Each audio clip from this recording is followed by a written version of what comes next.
What's going on, guys? I'm CFB Kings, and welcome to the first ever episode of the CFBKings Show. This is something that I've wanted to do for a while, and I'm really excited to be doing now. So, quick introduction. I started CFB Kings on Twitter back in 2018 and created the Instagram page in 2019, and have basically covered college football for the last 5 seasons.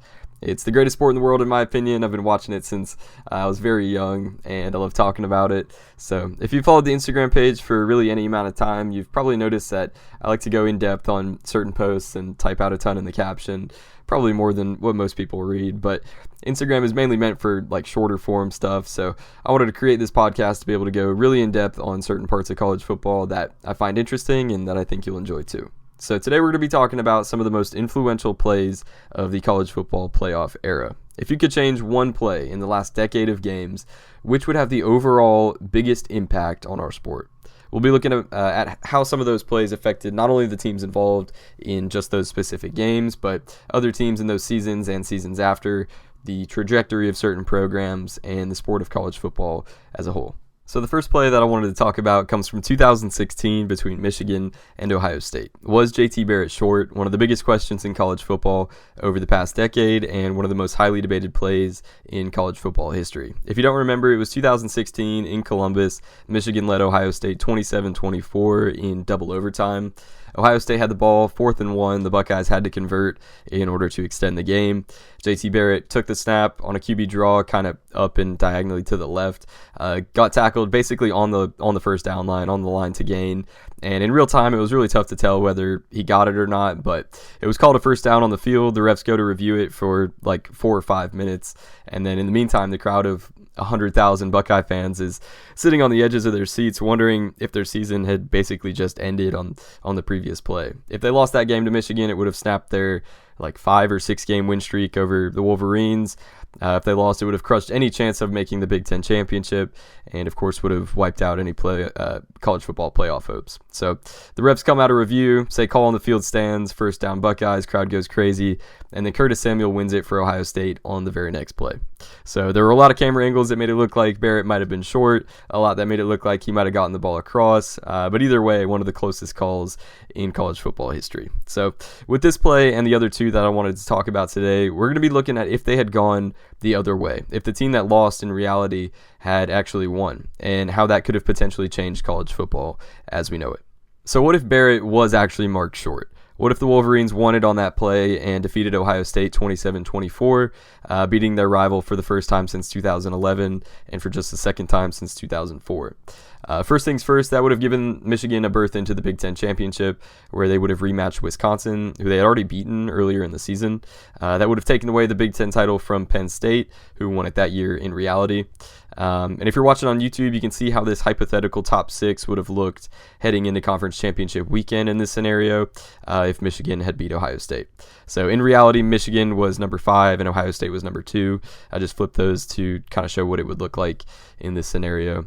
Something that I wanted to point out is that Michigan's regular season win over Wisconsin that I mentioned before was only by 7. The final score was 14-7, and Michigan got them at home in the Big House that day. So it's certainly not out of the realm of possibility, and actually somewhat plausible that the Badgers could have won in a rematch. So if you're just listening on podcasts, the hypothetical top 6 would have been number 1 Alabama, number 2 Michigan, number 3 Clemson, number 4 Washington, number 5 Ohio State, and then number 6 Wisconsin.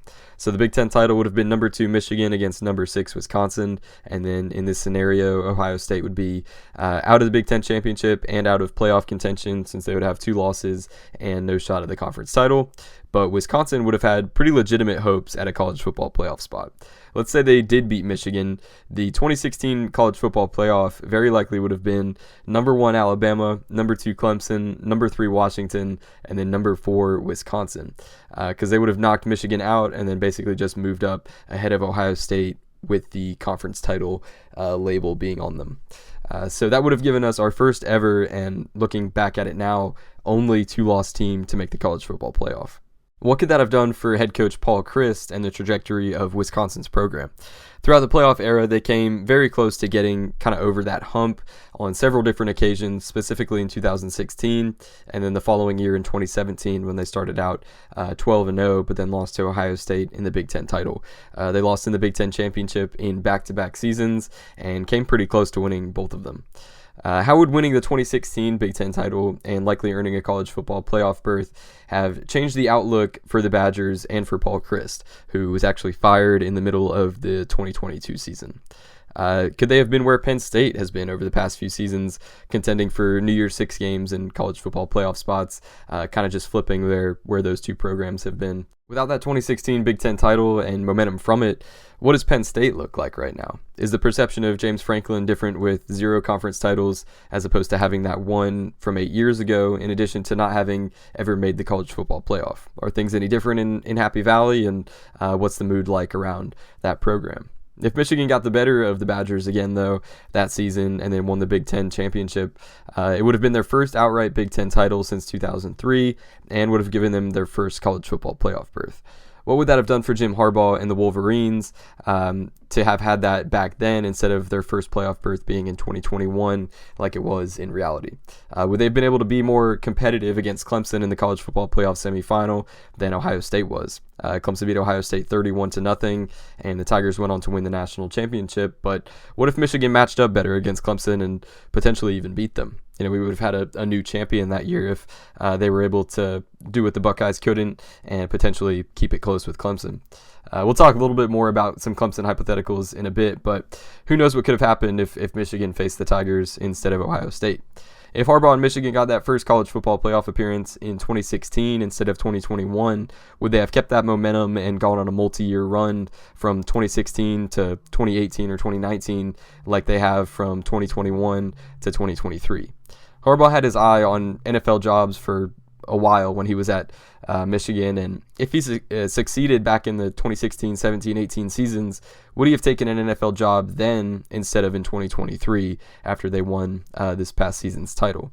And if he had, who would Michigan's head coach have been after Harbaugh left, and how different would the last 3 seasons have looked, not only for Michigan but for college football as a whole, with Michigan having a different head coach and potentially different players, recruits? Who knows what would have changed, and if Harbaugh was already back in the NFL. There's so many other games and teams and programs that were likely affected by this one play between Michigan and Ohio State in 2016, and so many other ways that we could branch off and look at the overall impact of that game and that play. But another play with monumental impact on the college football playoff era was also in 2016, and it came between Clemson and Louisville. Number 5 Clemson led number 3 Louisville 42-36 with 40 seconds left in the game. Louisville had the ball. It was 4th and 12, and they needed a first down to extend the game. A touchdown likely would have won it. Louisville quarterback Lamar Jackson throws the ball to James Quick, who runs toward the left sideline before getting knocked out of bounds by the Clemson defender. Quick thought that he had the first down, but was marked just about a yard short, and Clemson was able to win 42-36. If Louisville did convert that 4th and 12, though, and score either on that play or shortly after to defeat Clemson, what happens that season for Lamar Jackson and the Cardinals? Does the confidence of that win and knowing that they're still playing for a conference title and for a college football playoff spot keep them from losing to Houston and Kentucky later on in the year like they did in reality? There's so much mental stuff that goes on in college football, and knowing that you're still playing for a conference title, knowing that you're still playing for an ACC championship, knowing that you beat Florida State by 40 points that season in Louisville's case, and knowing that you could win on the road at Clemson, does that confidence keep them from losing to Houston and Kentucky and potentially get them a spot into the college football playoff that year? Is Louisville the ACC champion and ACC representative that season in the college football playoff instead of Clemson? And if that's the case, what happens to Clemson? Do they still end up losing to Pitt later that year? Could they get into the college football playoff at 11-1, like Ohio State actually did in 2016 without even winning the division? And if Louisville does beat Clemson but still isn't able to win those games over Kentucky and Houston, and the ACC misses the playoff entirely, who now gets in instead? Likely that would have been Big Ten champion Penn State, who sat at number 5 in the final playoff rankings that season.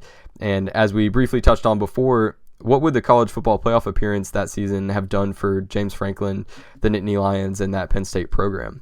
If Clemson doesn't make the college football playoff and ends up in a regular bowl game, does Deshaun Watson return for his senior season in 2017 in hopes of finally getting that national title? Or does he go to the draft anyway? He was the 2015 and 2016 Heisman runner-up and was a virtual lock to be a first-round pick. But does he forego that with another season on the line at Clemson and potentially getting that national championship? Without the 2016 success, does Trevor Lawrence still commit to Clemson? He committed to Clemson in December of 2016, just a couple days after Clemson won the ACC championship that year. Lawrence grew up a fan of Peyton Manning. That's why he was number 16 at Clemson and is still number 16 for the Jacksonville Jaguars, and also grew up less than 2 hours away from Georgia's campus.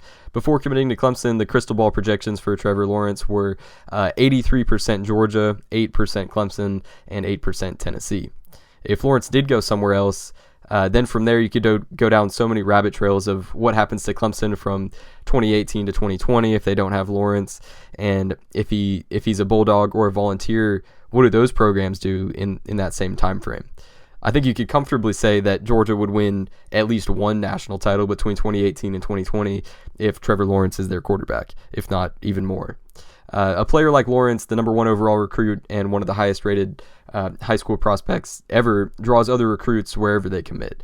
If Lawrence went to Tennessee, notable Clemson wide receivers T. Higgins and Amari Rodgers were both from the state of Tennessee, and Rodgers' dad, T. Martin, was the quarterback for Tennessee's 1998 national championship winning team.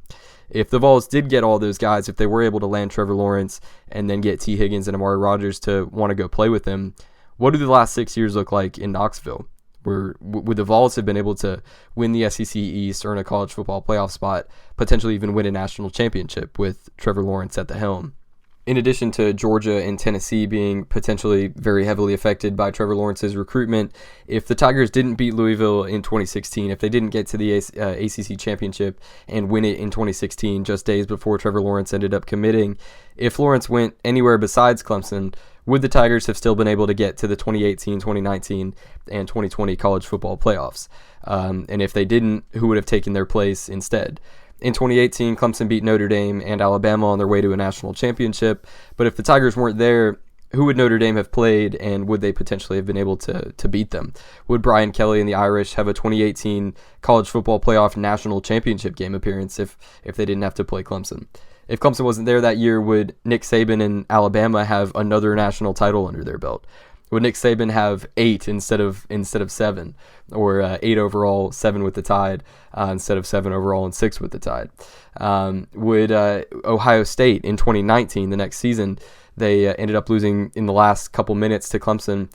If the Tigers weren't there, if Trevor Lawrence was somewhere else, would Ohio State have potentially been able to get to back-to-back national championships in 2019 and 2020? What does that do for that program, for Ryan Day, for just the Buckeyes in general? In 2020, if Clemson isn't there, does Texas A&M get their first college football playoff appearance as they sat at number 5 just on the outside? Is Jimbo Fisher able to get the Aggies into the CFP and potentially change things in College Station? Is Jimbo Fisher still their head coach if they had made that college football playoff that year? And who knows what they could have done in the semifinal or potential national championship game. One other crazy thing about Trevor Lawrence's recruitment, if he wasn't at Clemson in 2020, would Notre Dame have an ACC championship?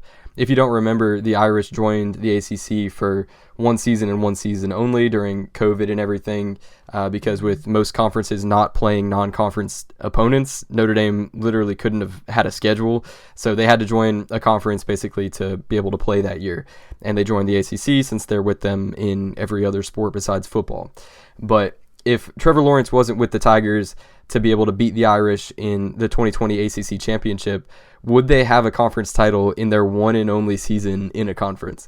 It's just something crazy to think about, because Notre Dame did beat Clemson in the 2020 regular season when Trevor Lawrence was out with COVID. So if they didn't have him to rely on as he came back in the 2020 ACC championship game, Notre Dame very well may have an ACC title. It's absolutely wild to think about all of the different things that could have been changed by one play, 4th and 12, Clemson Louisville in 2016, and just how many programs that could have affected. It's a theme with all of these, and especially with the next one. 2021, Baylor and Oklahoma State in the Big 12 championship. If you don't remember, Oklahoma State had the ball 4th and goal at the 1-yard line with 30 seconds remaining. Running back Desmond Jackson got it and ran toward the sideline, dove for the pylon, but came up a literal inch short of clipping the pylon with the ball, scoring, and in all likelihood winning the game for Oklahoma State. What if Oklahoma State did win that game? What if Jackson got out an inch further, hit that pylon, scored the touchdown, and gave the Cowboys a Big 12 title? With the Cowboys at 12-1 and a conference champion, I made a post about this on Instagram, I think last summer, sometime before last season, but the main thing that I came away with is that the most likely team to get left out of the 2021 college football playoff, if Oklahoma State was there instead, would be Georgia. The Dogs would have just been beaten badly by Alabama by 17 in the SEC championship, while Cincinnati and Oklahoma State were winning their respective conference titles. And not only would those teams have that conference champion label on them in the eyes of the committee, but they also had arguably better resumes and did have wins over higher ranked teams than Georgia did. So this is what the resumes would have looked like had Oklahoma State won the Big 12 title in 2021. Cincinnati would have been there at 13-0, AAC champion, with wins over number 5 Notre Dame and number 20 Houston. That win over Notre Dame could be considered really the best win of any team that season. In the final college football playoff rankings, Cincinnati was the only team in the country with a win over a team in the top 5 on the road, and they did so by double digits, beating the Irish 24-13. Notre Dame finished number 5 at 11-1, with their loss to the Bearcats being the only thing keeping them from the playoff. Oklahoma State would have been 12-1, Big 12 champion, with 2 wins over number 9 Baylor. They actually beat them in the regular season that year before losing to them in the Big 12 championship in reality. But if they had won that game in the Big 12 championship, they would have 2 wins over number 9 Baylor and then a win over number 16 Oklahoma, who had Caleb Williams that year as well. Georgia would be 12-1, no conference title, and their wins would have been over number 19 Clemson, number 21 Arkansas, and number 22 Kentucky. So Georgia was put at number 3 after the loss to Alabama in the SEC championship game, with Cincinnati behind them at number 4. But that was solely to avoid having Alabama and Georgia rematch in a semifinal in the number 1 versus number 4 game. Cincinnati was unbeaten, a conference champion, had a top 5 win, and would not have been 4 at number 4 under really any other circumstance except to avoid that rematch for Georgia and Alabama. If the committee did decide to leave Georgia out based on these resumes, with Alabama at number 1, Michigan at number 2, Cincinnati at number 3, and Oklahoma State at number 4, what happens in the 2021 college football playoff? With the actual champion of the 2021 season in reality not being even a part of the playoff, who wins the title instead? Do Nick Saban and Alabama, like we mentioned with the last scenario, potentially win another national championship and go back-to-back in 2021 and 2020? After finally getting over the hump and winning the Big 12 title, would Mike Gundy and Oklahoma State have gone all the way? Would Luke Fickell and the Bearcats have continued their undefeated season all the way to a national championship if Alabama were to get knocked out by Oklahoma State in the other semifinal? In reality, Alabama beat Cincinnati in the CFP, I think, by 21. But if Oklahoma State was able to beat Alabama somehow, and then Cincinnati and Oklahoma State met in the national championship game, how would that have gone for the Bearcats, and would they have been able to beat the Cowboys? Would Michigan have been able to finally reach the mountaintop that season for the first time since 1997 instead of having to wait another couple seasons to 2023? From there, what happens to Georgia? Their national championship drought would have been extended to 42 years, and there's, like I said before, so many mental factors to college football. And if Georgia didn't win the title in 2021 with that defense, who only allowed 10 points per game, I mean, they barely allowed double digits per game, one of the greatest defenses of all time. If they didn't get it done with that team, if they didn't win the title with that team, the thought of will we ever get it done likely would have been weighing pretty heavy around Athens going forward. However, on the other hand, without that title in 2021, do a lot of their defensive stars come back in 2022? In the draft following the 2021 season, Georgia had 5 defensive players taken in the first round alone. Would those guys have returned to chase that national title? Would the hypothetical 2022 Dogs have been even better than the real 2022 Dogs, with those guys returning from the previous season's defense, still going 15-0 and getting that title eventually anyway? And to kind of wrap things up, if a lot of those guys from the 2021 defense did return, instead of going to the NFL, specifically Jordan Davis and Nakobe Dean, would that have changed the 2022-23 NFL season? Davis and Dean both went to the Eagles, who ended up in the Super Bowl that year. And so do the Eagles still end up getting to the 2023 Super Bowl, or maybe do they draft 2 other players with those picks instead if Dean and Davis stay with the Dogs and either not make the Super Bowl at all or potentially even win it, depending on who those players that they used the picks on instead are. So I won't really talk about the NFL much going forward at all, but that was just something interesting that I noticed with the Eagles' success that year right after drafting a couple guys from Georgia. So all this stuff is pretty fun to talk about, and I think about how one play can not only change the outcome of one game, obviously, but one season, several seasons after that, trajectories of programs and other sports even sometimes. But yeah, if you enjoy this type of content, I've got plenty more where that came from. I think about these hypothetical situations all the time. I've made several posts on Instagram about them and have a few others that you might find interesting. So that's about all that I had for the first episode here. I really appreciate you listening or watching if you're on YouTube, especially if you've made it this far to the end of the video. I'm not sure how often I'll be doing these, but somewhat frequently as we get closer to the season, and then probably a few times per week throughout the fall. So if you love college football like I do and want to hear more about it, more than just from September to December, if you want coverage of it all year long, make sure to follow CFB Kings on Instagram and CFB Kings X on Twitter, and subscribe here on YouTube or wherever you're listening on podcast. We just reached 60,000 followers on Instagram, so I wanted to say a big thank you for all the support over there, and I look forward to the next couple months providing content as we get closer to the 2024 season. So that's going to wrap it up. Make sure to leave a like if you enjoyed, subscribe to the channel, and come back next time for some more college football content. Thank you so much for watching. Have a fantastic rest of your day, and take care.